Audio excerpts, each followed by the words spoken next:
иногда у людей действительно, у наших клиентов вообще, да и у нас раньше так, да, Да, когда мы были не очень конечно, я осознанные. сама проживала такие Да-да-да. состояния Вот это и есть неоднократно. ощущение, что, причиной вот этого, вот таких кортизольных, я бы так сказала, вспышек, да, там, Да. кортизолия, являются какие-то вот реально серьезные стрессы, да, то есть за стрессом как будто бы стоят серьезные события. Ну, действительно, вот Мгм. серьезно, там, Мгм. ковид, Да. там, начало какой-то военной операции, еще чего-то. Мгм. И вот именно кажется, есть иллюзия, я бы так сказала, да, что у нас есть иллюзия, что вот такие сильные наши встряски, там, эмоциональные, гормональные, какие угодно, запускают какие-то очень сильные события негативные.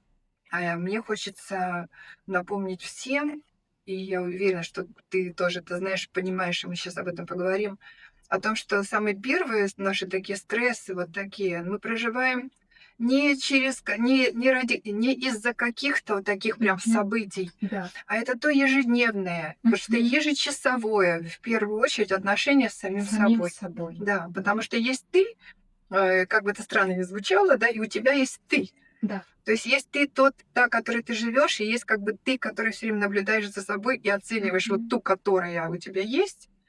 И самые первые кризисы вообще в отношениях, которые бывают у людей, это кризис не с мамой, не с Мгм. начальником, там, не с, Мгм. а кризис Именно с самим внутри. собой, да, и это Да. выражается в простейшем отношении с собой.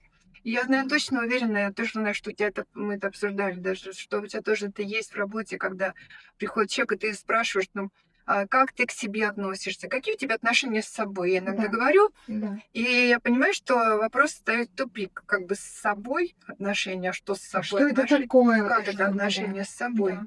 да. Да. И я начинаю, например, говорить там, ну, разговариваешь ли ты с собой? Ну, конечно же, мы все разговариваем, ну, согласитесь, да, мы все постоянно там внутри себя какой-то, говорим, там, Мгм. так, пора идти, так, все, хватит работать, или что-то такое мы себе говорим.